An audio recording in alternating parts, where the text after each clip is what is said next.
I shall soon propose a revision of the entire federal criminal code, which will give us tougher penalties against drugs and against crime.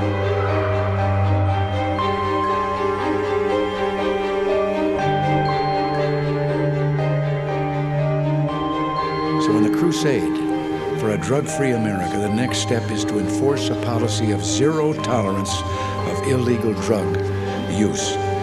So when we say no to drugs, it'll be clear that we mean absolutely none.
Chicago gangster Scarface Al Capone ran 20,000 speakeasies.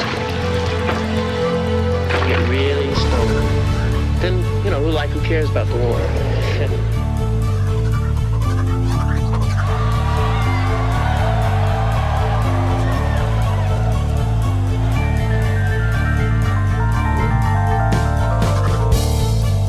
We must wage what I have called total war against public enemy number one in the United States.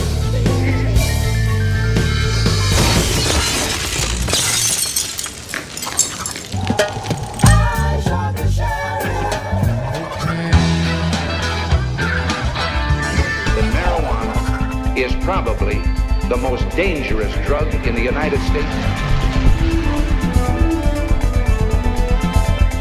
It's as innocent looking as candy, but it's turning our cities into battle zones.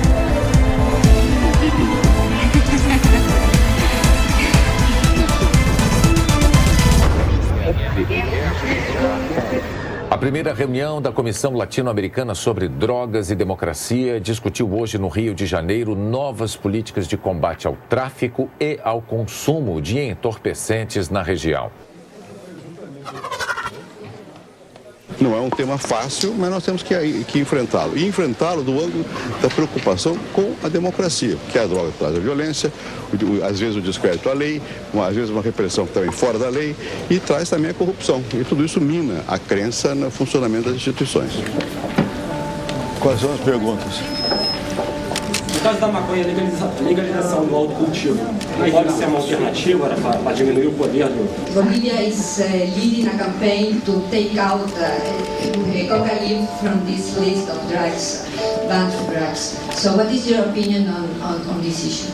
Et donc la répression jusqu'à maintenant n'a pas fonctionné, et donc vous pensez que la voie juste c'est la dépénalisation, la libéralisation? Pois é, na nossa lei, qual é o principal ponto que deve ser mudado, na sua opinião? O Estado brasileiro estaria preparado, organizado ao ponto de assistir esses outros 90%, caso eles não sejam levados para a cadeia como são levados hoje? Não estaríamos facilitando a vida e o trabalho do traficante?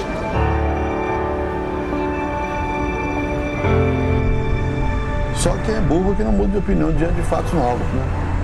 Eu não tinha consciência da gravidade e do que significava essa questão naquela época, como tenho hoje. E às vezes me perguntam, mas por que não fez quando era presidente? Porque eu não tinha essa informação, porque eu não estava ligado diretamente ao tema e porque no Brasil a consciência média na época era de que isso se resolvia muito mais com a ação policial.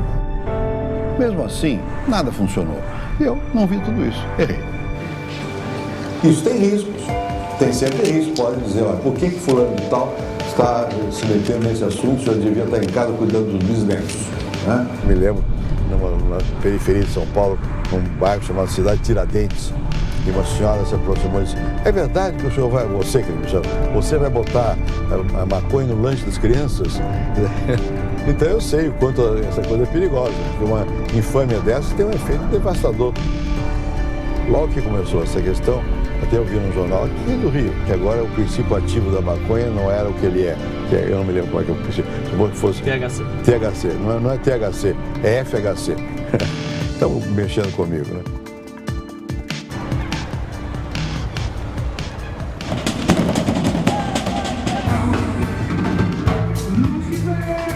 Quando eu tinha lá meus 13 anos de idade, a única coisa que estava em vista era o quê? O tráfico. E acaba se parecendo que o tráfico é tudo de certo. É o caminho, é o único. Que é o caminho, e é o único, porque é a única coisa que você está vendo no dia a dia. Armas, drogas e a violência que está acontecendo no dia a dia.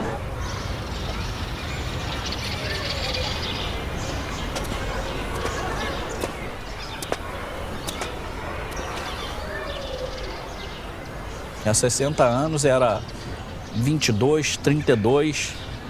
Arma. É. Aí veio, há 40 anos já começou 8, pistola, 12 de cano cerrado. Aí depois veio fuzil, metralhadora, HK, AK-47 e assim... Ou seja, para você faz uma ligação direta entre o tipo de arma, a entrada da arma e a mudança do tráfico. É isso aí. Cada vez que mudava de um tipo de arma para o outro, era outro traficante, era outra pessoa, era outros... Isso aumentava também a capacidade de venda e tal ou não? Aumentava mais a criminalidade. A criminalidade, né? A matança. Mais a matança.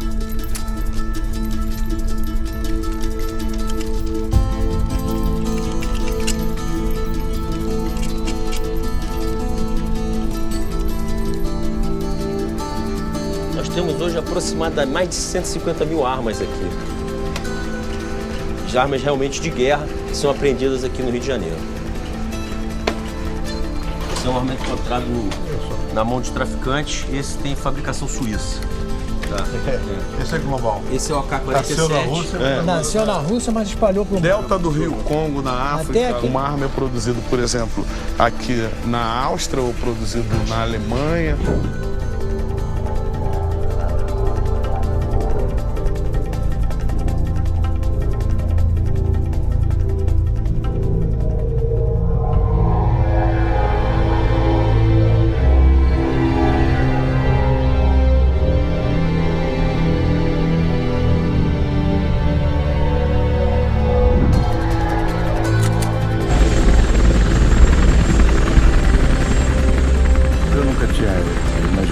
Como seria a nossa chegada. Chegamos de uma maneira estranha, né? Fomos de helicóptero. Para ir de helicóptero, você vai desviando, porque os traficantes atiram, né?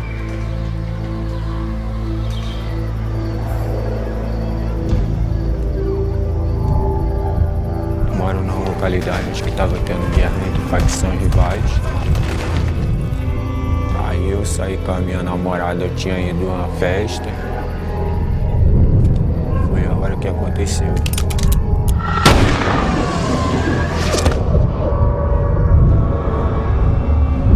Tomei um tiro, não sei da onde, não vi da onde.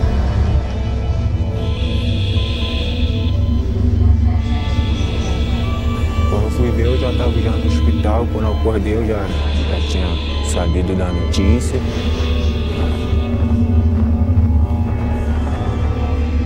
Aí, fiquei desse jeito. Tinha 18, 19 anos. depender deles quando os policiais entram na favela, eles atiram o próprio morador mesmo, que é para a polícia parar de fazer a operação e socorrer aquela pessoa que foi atingida. As pessoas que pagam, as pessoas mesmo da comunidade que não tem nada a ver, sempre são os que levam sempre o pior. Foi sem eu ter nada a ver ter acontecido isso. Sinto raiva, assim.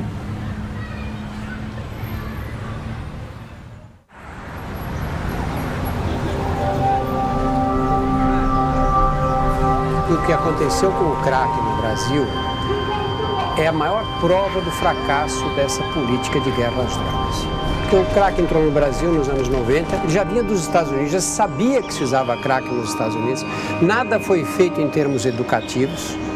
A criançada começou a usar crack, achava que é uma droga que você fumava, igual maconha, igual cigarro, um pouco mais forte. No entanto, é uma droga compulsiva, com grande poder de adição. E qual é o resultado hoje? Nós combatemos o crack guerreando. E o que aconteceu? O crack se espalhou pelo país inteiro, virou uma epidemia.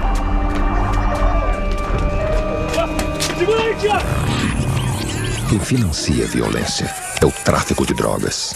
E quem sustenta o tráfico é você. Se você vai comprar, lembre-se do preço.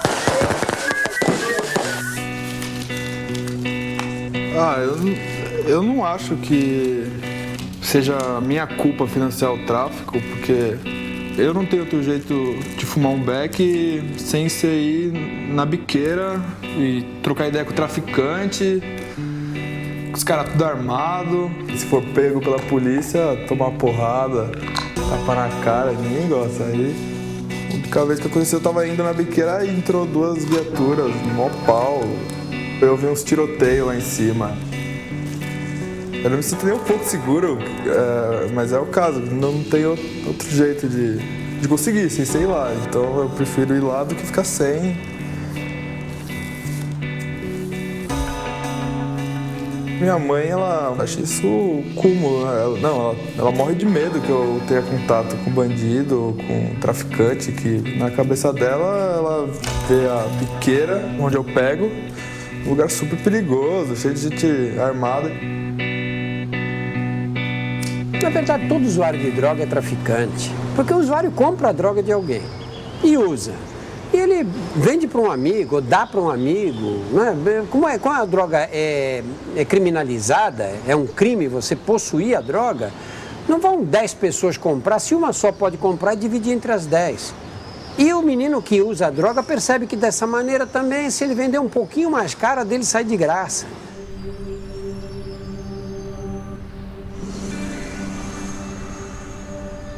A importância de olhar o que está acontecendo nos Estados Unidos é pela influência dos Estados Unidos e toda a América Latina na política de repressão e na política antidroga em geral.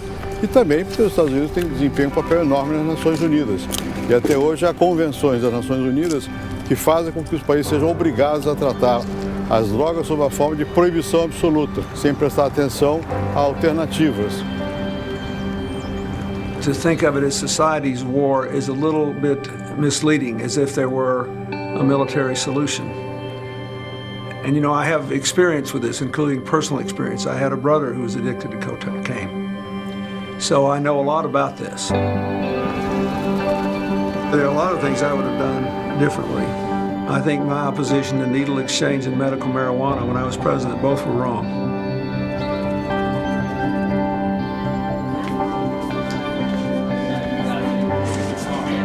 Onde é que eu sento? Hello.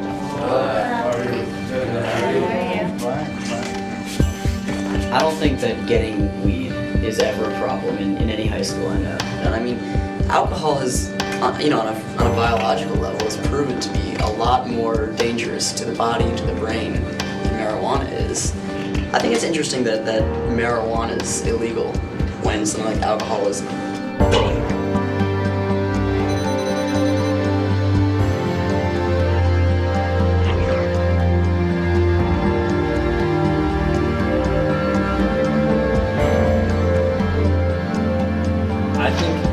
cigarettes are people's choice to smoke whether or not. You know, our jail system isn't clogged with people who have tobacco-related murders. You know, when we had the prohibition against alcohol in the 1920s, I think that created a lot of violence. Now, obviously alcohol is a problem. People die from drunk driving, from alcohol poisoning, but it's still regulated, and people drink casually, and it's not a problem. It's less of a problem. By the end of alcohol prohibition, more people were drinking alcohol than at the beginning of alcohol prohibition. And at the same time, you now created Al Capone, and organized crime and violence and corruption, and overflowing courthouses and jail cells, and young people looking up to bootleggers as role models, and shootouts and violence in the streets, and even people being blinded and poisoned and killed by bad bootleg liquor that was more dangerous because it was illegal. I've been involved in this effort to end the drug war for a couple of decades now. First as a professor teaching at Princeton University in the United States and speaking and writing, and then beginning in the mid-1990s building an organization now known as the Drug Policy Alliance. When I was president, we had problems with drug production and distribution and consumption that we presently face. The enormous waste of money, despite billions of dollars being spent, have not paid rich dividends. They've been largely ineffective. El crimen organizado no podría tener la fuerza que desgraciadamente ha adquirido en México y en otros países sin los cuantiosos recursos que fluyen de este tráfico ilegal. Parte de ese dinero se utiliza para comprar armas. La gran mayoría de esas armas en realidad se compran legalmente en los Estados Unidos y luego pasan de las manos hacia las bandas criminales en México. Una vez que la droga pasa a los Estados Unidos, ya no sabemos quién la compra, quién la usa, a dónde va a dar, a quién beneficia, cómo operan los bancos, cómo opera el lavado de dinero. De eso no sabemos nada. Toda la culpa está en el patio de la oferta, nunca en el patio de la demanda. Ahora México es un país que está exiliando personas, está escupiendo a personas de ese país por la violencia, ¿no? Por la violencia, por la inseguridad, que todo tiene que ver, de alguna manera, está relacionado con el narcotráfico. Todos los días aparece gente decapitada, casi el pan de cada día. Este problema no lo vamos a resolver solo los mexicanos, que los mexicanos debemos reclamarle enérgicamente a los Estados Unidos y a los otros grandes países consumidores que tomen una mayor responsabilidad en la solución de este tema. The biggest problem we've got now, I think, is dual responsibility we bear for the trouble in Mexico, both by being a big point of demand for the drugs and by allowing the assault weapons ban to expire. I think something like 2,000 guns a day cross the Mexican border back into Mexico from America. El crimen no es nada nuevo, pero ha adquirido una potencia gracias a la globalización y el tema del tráfico de drogas. Una de las conclusiones centrales del libro y de mi trabajo es la criminalización de la política y la politización de los criminales. Así es. La criminalización de la política es que cada vez hay más políticos que se involucran en actividades criminales. Y al revés también, hay cada vez más criminales que tienen mucho dinero y mucho poder de todo tipo que toman la política y se transforman en políticos. Y hoy somos la nueva fuerza política del departamento y somos la esperanza liberal del pueblo antioqueño. El problema del narcotráfico es que no solo los carteles de la droga han generado enorme violencia. Entre otras cosas, en la campaña en que yo gané la presidencia, mataron 3 candidatos presidenciales. Después, una de estas organizaciones alimentada por el narcotráfico tuvo a mi hermano secuestrado bajo tierra sin poderse mover durante 3 meses sin cambiarse la ropa. Salió completamente traumatizado, paralizado. Fue una cosa muy traumática. hace un par de años las FARC, que son hoy el principal cartel de droga de Colombia, mató a mi hermana tratando de secuestrarla para convertirla en un rehén y en una persona con la que pudieran hacer una negociación política. Y esto ocurre en todas las familias colombianas. O sea, todos han sido víctimas o de la guerrilla o del narcotráfico, y esa guerrilla está cada vez alimentada por droga. Y el problema con el narcotráfico es que una vez que se creen redes mafiosas, esas redes mafiosas se van extendiendo, generan secuestros, generan extorsión, generan muchos problemas delictivos que son paralelos. La aparición del narcotráfico, del secuestro en México, en Brasil, es consecuencia de las redes que se forman en torno del narcotráfico. So you have to realize that quite often these efforts that we make to stop the production of coca are running into a centuries-old custom of using coca leaves in a private, personal way.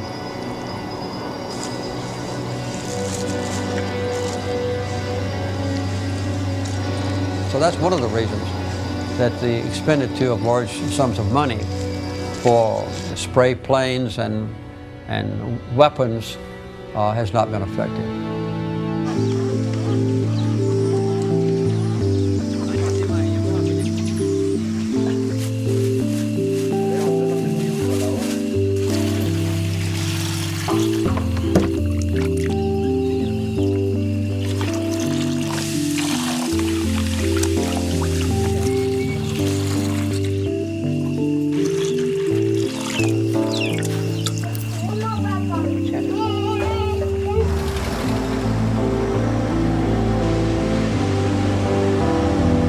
La cocaína nos puede causar daños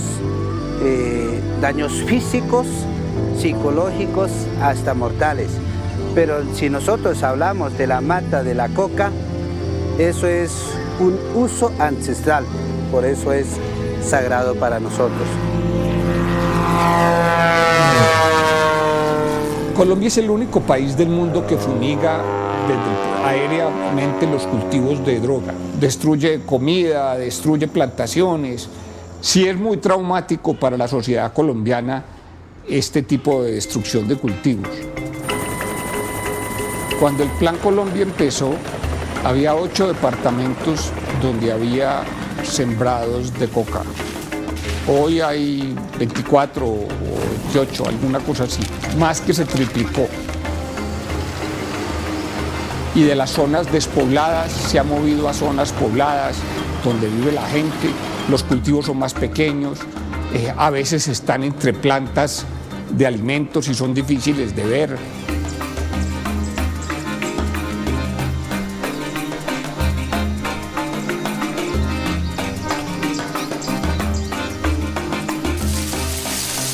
Well, obviously, if the expected results was that we would eliminate serious drug use in America and eliminate the narco-trafficking networks, it hasn't worked. Assim como é praticamente impossível eliminar o plantio de coca e o uso da cocaína, também hoje em dia, com a internet, ela ensina até como produzir em casa a droga. With the synthetic drugs, it is made in illicit laboratories. So you only need the ingredients, the chemicals, and you need a good recipe. And you need, of course, the instruments. What we do here, we have here special training facilities from the Dutch National Police Agency. Yes. This is what we call a typical amphetamine lab. Everything you see here is real materials that was all seized on different locations from the illicit laboratories. You see the logos? Yeah. So they can make nice logos on the tablets. It's very difficult to control. Absolutely, absolutely. That's all over the world. Yeah. It's big business. You can compare it with making a cake. So everybody can do it.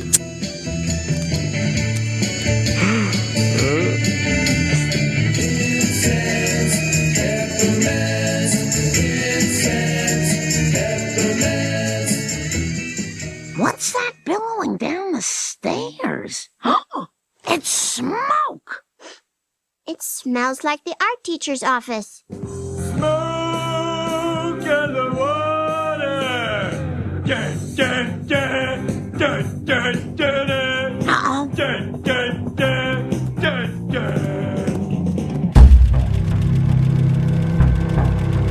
Você não consegue, pela via da força, acabar com a produção.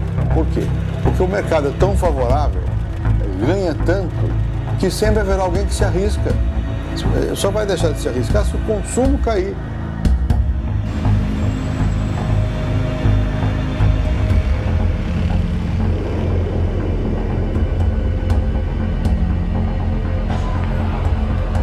Mas o que tem sido feito até agora para reduzir o consumo de droga? Mandar o usuário para a cadeia. É uma alternativa, você mandar para a cadeia o usuário, mas você resolve o problema e onde você vai construir cadeia para tanto usuário? A cadeia tem uma coisa interessante, você acabar com droga em cadeia é impossível. Não tem Isso em todas as cadeias do mundo, assim? Todas as cadeias do mundo é assim. Você tem uma cadeia do mundo que não tem a droga. Take now, for example, myself. One-time drug deal, went bad, shouldn't have gotten involved with drug activity, passed an envelope for $500, got arrested, did everything I could do wrong, and I wound up getting a 15 to life sentence. If you didn't have a drug habit in Sing Sing, which is a maximum security penitentiary in America, one of the most famous prisons, if you didn't have a drug habit going in, you leave going with a drug habit. In Sing Sing, called it Swing Swing, because it was full of sex, drugs, and rock and roll. Essa semana ainda atendi uma moça de 20 e poucos anos, mãe de 3 filhos, que disse, eu estou aqui por causa da cocaína. E aqui dentro eu não consigo parar de usar, faço dívida, depois tenho maior dificuldade para conseguir pagar. Eu quero parar, pelo amor de Deus, me ajuda, doutor. E eu fico olhando feito um idiota para ela, uma sensação de frustração total. Porque você não tem o que oferecer. O que eu vou dizer para ela? Eu digo, olha, tenta ficar longe. Como é que eu posso ficar longe se a minha parceira, minha companheira de cela usa? Okay, when I first started out when I was 7.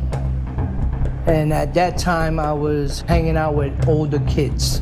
Right now, I'm living with this virus of HIV for over 20 years. And it was because of drugs, because I was sharing needles with my friends. I lost 2 sisters, a brother to this virus, and so many friends that I can't even count. E o que vai acontecer com esse usuário ocasional que cai num ambiente onde tem muitos marginais, traficantes, o diabo, ele sai da cadeia muito pior do que entrou. Me encontro no presídio de segurança máxima, fui preso por assalto a banco e assalto a carro forte. O que acontece com um viciado quando ele vem para a cadeia? Ele acaba se especializando, porque ele vem para a cadeia, me conhece outro. Pega essas meninas, em geral tiveram o primeiro filho com 14, 15 anos, saíram da escola. Então não tem formação intelectual, não estão preparados para o mercado de trabalho. Vem para cá, saem daqui com uma passagem na cadeia. Já estão marcados. Ninguém dá emprego. Marcado. Fui pega numa biqueira, fui comprar, fui usar a droga e a polícia apareceu na hora, eu vim presa. Eu comecei a usar com 16 anos através do meu ex-marido. Eu achava que se eu usasse, ele ia gostar mais de mim. Então eu entrei nessa pra ver se, sabe, tenho um problema de muito tempo, problema sério de saúde através do crack, porque eu não fumo cigarro, não fumo maconha. Agora, se quiser trabalhar no tráfico, também. Aí é rapidinho, entendeu? Capaz de estar até na porta te esperando já para te recrutar. Olha, na penitenciária feminina, a coisa mais dura que eu vejo são essas meninas que são pegas levando droga para dentro das cadeias. O que acontece com elas? Elas têm um marido, um namorado preso, são iludidas por eles, que vão morrer, precisava receber uma droga para pagar uma dívida, ou outras que fazem isso mesmo para ganhar dinheiro. Colocam cocaína num saco plástico e colocam a cocaína dentro da vagina. Quando passam pela revista na porta da cadeia, às vezes a funcionária desconfia, manda agachar, tossir, etc. Pega a droga. Essa menina sai da cadeia e vai direto para a delegacia. Da delegacia vem para a penitenciária de Estado. E muitas vezes os juízes dão 4 anos de cadeia. Quer dizer, ela nem voltou para casa depois que saiu para fazer a visita na cadeia. Largou o filho de 9 anos cuidando dos 3 mais novos. Não volta mais para casa. E o que acontece com essas crianças? Uma prima pega uma vizinha pega outra, outros ficam sob a custódia do Estado. Qual é o futuro dessas crianças? Porque isso é uma gota d'água no oceano do tráfico de drogas e você destrói uma família e cria futuros marginais, deixando essas crianças sem o apoio materno. We teach our police officers to honor the Constitution. However, when they get out of the academy and they go work in the neighborhoods and they hear from management that we want arrests, we want these corners cleared, go out there and make these arrests and lock these people up. Now they're forced to produce numbers. The more arrests that they make for drug-related offenses, the more funding they get from the feds. It's ridiculous. Using illegal drugs is against the law. And if you risk doing drugs, you risk everything. And when you're caught, you will be punished. Some think there won't be room for them in jail. We'll make room. The rules have changed. Essa política de droga zero, de repressão, essa política levou também à concentração de interesses. Nos Estados Unidos, há penitenciárias que são privadas. Venda de armamento, a própria burocracia especializada na repressão à droga, tudo isso sustenta uma guerra para eliminar as drogas. E concentra muito esforço nisso, enquanto que outras formas de crime organizado e o próprio crime organizado da droga não são punidos. Like back in the 1960s, when I grew up in Baltimore City, that we had drug dealing. We had a lot of drug dealing. We had stores to go to. The homes were occupied. We didn't have trash in the alleys. We didn't have the deterioration in the neighborhoods. And you look at the disintegration of a community and the disintegration of the families within that community. And the neighborhoods and the services and the lack of stores and the list goes on. It all goes right back to the illegal drug trade and prohibition. We rank first in the world in the per capita incarceration of our fellow citizens. If you ask then, who's behind bars in America? It's overwhelmingly black and brown men. There is clear proof in our country of a racial discrimination in laws that apply to criminalizing the use of narcotics. Let's skip over marijuana for a change and just go to cocaine.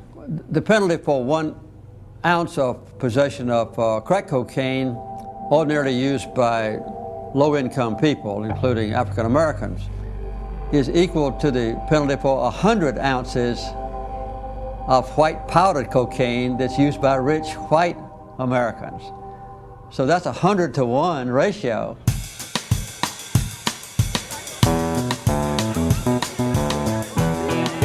Nos anos 60, sobretudo depois de Nixon, começou a haver uma reação contra o movimento libertário que tinha sido desenvolvido nos Estados Unidos, sobretudo na Califórnia, muito movimento de jovem, música nova, não sei o que, rock and roll. Porque naquela época a droga era também uma atitude política. Para a minha geração, ela tinha um objetivo, que não se limitava ao prazer. Você tem uma ideia, olha, meu Deus do céu, o mundo está escapando do meu controle. Então você junta tudo que você puder, a cor da pele, o gênero, não é? o comportamento sexual, junta tudo que você puder para dizer isso é mal. Na vida política, você não faz escolhas propriamente racionais. Você faz escolhas que têm um conteúdo emocional e simbólico.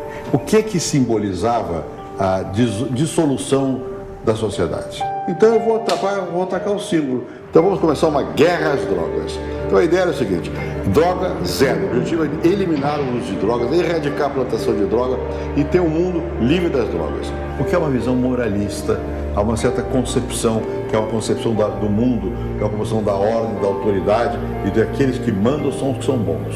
E tudo que afasta disso é ruim. Ninguém fez uma análise científica para saber qual é a dose, qual é a droga e que dose faz mais mal ou menos mal. Não é isso, é uma questão política e ideológica. Eu tive um jantar no Capitólio com alguns deputados que estão interessados em olhar mais de perto a questão do combate às drogas. E achei um ambiente positivo. Há pelo menos meia dúzia de deputados que já estão dispostos a olhar com outros olhos a questão. I served the United States Congress for 22 years, that's 11 terms. 6 or more of those years I was on the subcommittee that's responsible for funding what we have come to call in the United States the war on drugs. The war on drugs is a failure, and many people in the United States have been saying that for a long, long time. The problem, of course, is what do you replace it with?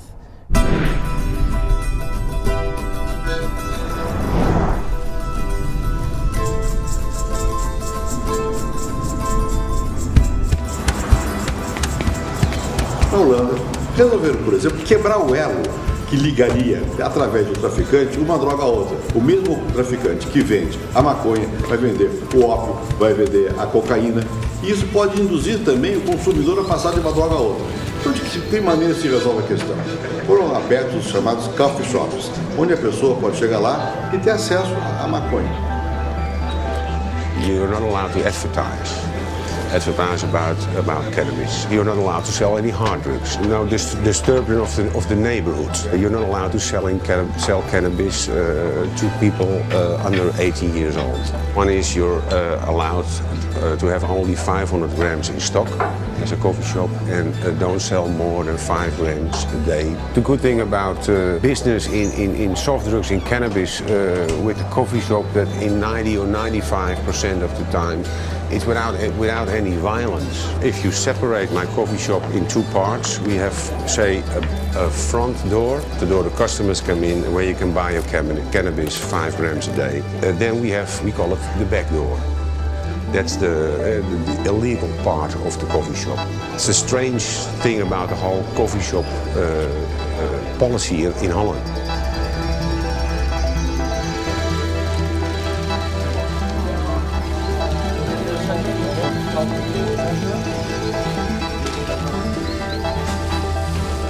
And then the container, they go to a special place where they burn it.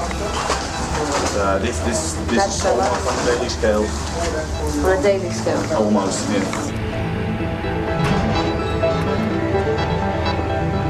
I used to be the head of the drug policy division of the Ministry of Health. In our view, it's better to solve half of the problem instead of solving nothing. That's what we did. No, but step ahead. Sure, or at least there are no cannabis arrests for young people. There's no criminal record. And what have been the consequences regarding the users? Well, people might think that it would have led to a sharp increase in cannabis use because de facto, in practice, it's free available cannabis. But you will see, if you look at the statistics, that the consumption is quite comparable with surrounding countries. And it's even lower than a country like France and the UK, which still have a rather strict policy. Who are responsible to give the license to start a coffee shop? They don't get a license. They don't get them? Because what is illegal cannot be regulated. Oh, yes.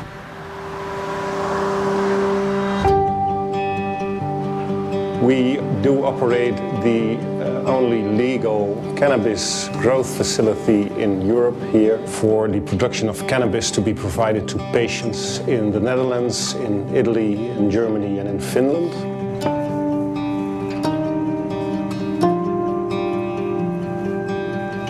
It's, for example, it's a multiple sclerosis. People have cramps and spasms, and then it helps against the painful spasms. It helps people with nervous pains, and people have tics, then it can help. In cancer, it helps feel better and to have more appetite.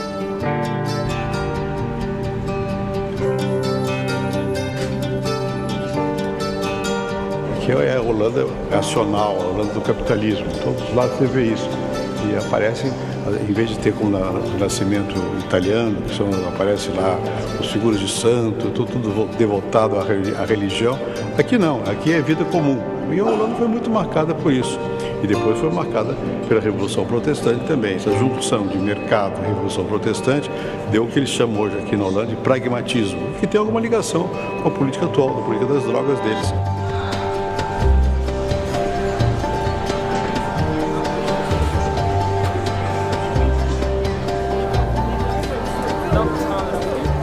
I've been curious to what happens and a coffee shop, and it's easy to get it once. So you do it once and then you think, wow, I don't like it, so then it's over. You don't have to go in all strange ways to get it. Todos têm uma profunda noção de si. Eles têm que decidir. Eu escolho, eu sou a pessoa, eu sou o centro do mundo. Agora, eu sou racional. Se me disserem que a droga faz mal, eu evito a droga. Mas eu tenho que escolher, eu tenho que evitar. A política de redução do dano tem a ver com o seguinte: quando a pessoa já está de tal maneira adicta à droga que não tem alternativa, você tem que pelo menos oferecer um local limpo, seguro, onde ela não vai usar uma seringa infectada, onde ela não vai submeter a uma overdose. Então você está cuidando de reduzir o dano que a droga causa na pessoa. A lot of times the clients who are coming to the user's room, they use heroin for so many years, or methadone. And when they don't use, they get sick. That's what we call dope sick. And to not be dope sick, you have to use drugs. So a lot of the clients who use heroin is just to be able to function normally. You understand? It's not the idea to be stoned or mad, it's the idea to be normal.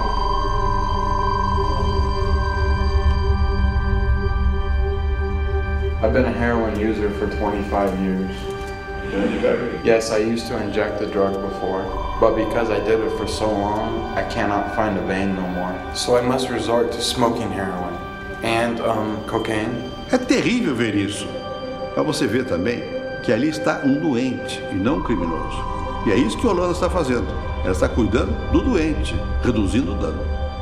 That means we limit the risk of overdose, that's something very clear, but we also limit, for example, the fact that clients share needles, and that limit all the infectious disease, blood transmitted disease, most likely HIV, hepatitis C. Within the user's room, the lowest level of contamination of HIV ever reached. You have also some facilities. Sorry. Heroin user, I get my heroin from the government every day. Ja, we zijn nu even een interview bezig, of film mag je misschien zo dadelijk. Oh, but look how healthy I am, I'm a criminal. Ja. So, thank you, government. For my opium. Há outras experiências nas quais o governo também oferece a própria droga. Isso causa uma certa reação. Meu Deus, o governo dando isso? Mas por que ele faz isso? Porque assim o paciente se aproxima e há a possibilidade dele ser recuperado. Ele, ao invés de buscar a substância tóxica no bandido, que pode induzi-lo a mais droga para ter lucro, ele vai ter um encontro com um médico que quer curá-lo e não explorá-lo. Giving a heroin addict heroin is not the same as giving an alcoholic alcohol. That when you've been on heroin for many years, you're not getting so high anymore. You're basically taking it so you don't feel sick. It's really when you criminalize it and push people to the streets that disrupts their life ultimately more than the drug itself. I think the biggest achievement is the mortality rate. The number of people that die because of the use of drugs is one of the lowest in Europe for many years. I think it's a direct result of the harm reduction measures. Nobody can deny that.